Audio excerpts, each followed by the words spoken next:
Welcome to The Explainer. So if you've been anywhere near the creative industry lately, or honestly even just scrolling through your daily news feed, you've probably felt it. There is this completely palpable anxiety surrounding creative fields right now. People who want to jump into design are hesitating, wondering if they're spending time learning skills that are just going to be obsolete by the time they master them. Well, today, we are taking a journey to absolutely shatter that anxiety. We're going to take you from being a complete novice to someone who deeply understands the fundamental building blocks of a true professional creative career. Let's get into it. So let's address the elephant in the room. Is graphic design dead in 2026? With the meteoric rise of artificial intelligence over the last couple of years, this is literally the question on everyone's mind. Does the fact that a computer can instantly generate an image mean the end of the entire design industry? Well, is graphic design really just about making things look pretty? Or is there something much, much deeper going on? That is exactly what we are unpacking today. We're going to see why design actually matters now more than it ever has in the AI era. All right, here is our roadmap from novice to pro today. First, decoding design. Second, the 3 pillars. Third, AI, the superpower. And finally, your next steps. Section 1. Decoding design. Okay, we need to completely redefine what graphic design actually is. Let's clear this up right out of the gate. Graphic design is not just art. You see, pure art is entirely about self-expression, right? It's the artist communicating their own inner feelings to the world. But graphic design is all about intentional communication and visual problem solving. A designer isn't just trying to make a blank canvas look beautiful. Instead, they're given a specific message, a really concrete idea, or a business goal, and it is entirely their job to turn that into a visual format that people can instantly understand and connect with. To really ground this, just think about your daily routine. When you wake up groggy and grab that toothpaste tube, the logo and those specific colors were intentionally crafted by a designer to make you feel like the product is clean and refreshing. Or the layout of the app you're probably scrolling through right now.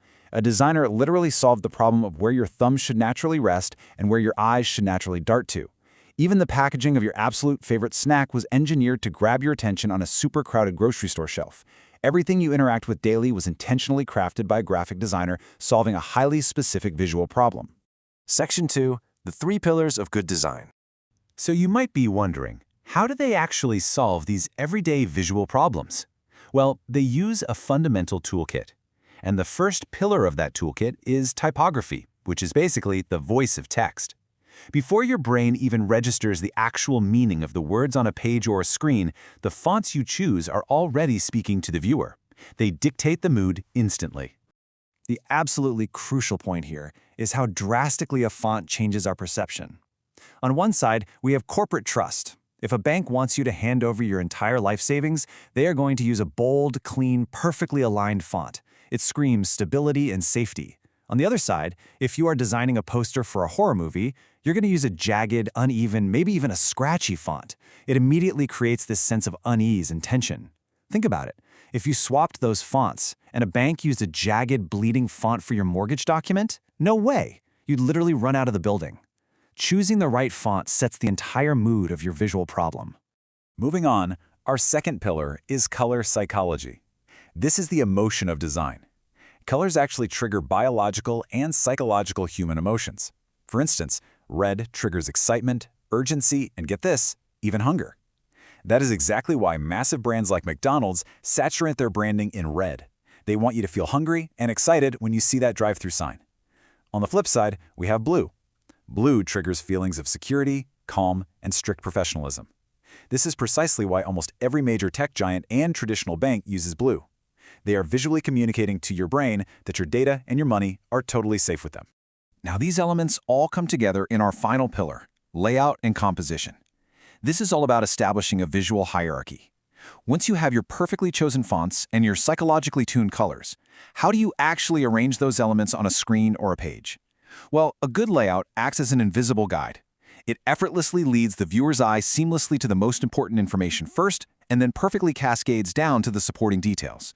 It's the ultimate act of visual problem solving, making absolutely sure the viewer sees exactly what they need to see exactly when they need to see it. Section 3. AI, the designer's superpower. AI is not a replacement, it is a superpower. So now that we totally understand the fundamentals, we have to confront the reality of the modern industry. Like we mentioned at the start, a lot of people believe AI tools are simply going to replace graphic designers altogether. But the truth, based on what we're actually seeing in the professional world, is quite the opposite. AI simply cannot replace human empathy. It completely lacks cultural context and it certainly cannot build a deep, nuanced brand strategy. And AI doesn't genuinely know why a particular shade of blue is going to resonate with a specific demographic in a specific city. Only a human designer knows that.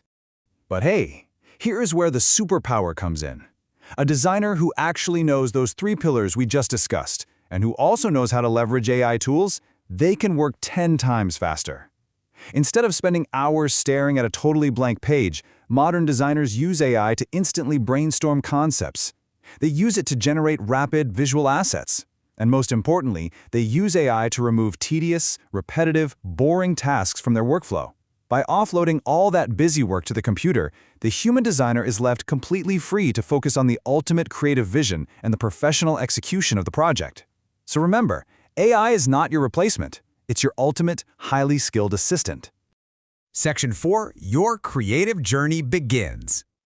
So, we've decoded what design actually is, and hopefully we've conquered that fear of AI. Graphic design is an ever-evolving, incredibly high-demand field. If you understand these core fundamentals we covered today, you are opening doors to massive careers in visual marketing, UI and UX design, and high-level corporate branding. But to actually do that, we have to move from theory to practice. Your next practical steps are to master the industry-standard software. You really need to get your hands dirty with the basics of Adobe Illustrator and Adobe Photoshop, because these are the arenas where you'll actually apply your knowledge of typography, color, and layout, and eventually, where you'll integrate those awesome AI superpowers. You now know the theory, you understand the hidden psychology behind every font and color you see. But you know what? Theory means absolutely nothing without action. So the real question is, are you ready to master the tools and become the exact designer the modern industry is desperately waiting for? It is officially time to start creating. Thank you so much for joining me on this explainer, and I'll catch you in the next one.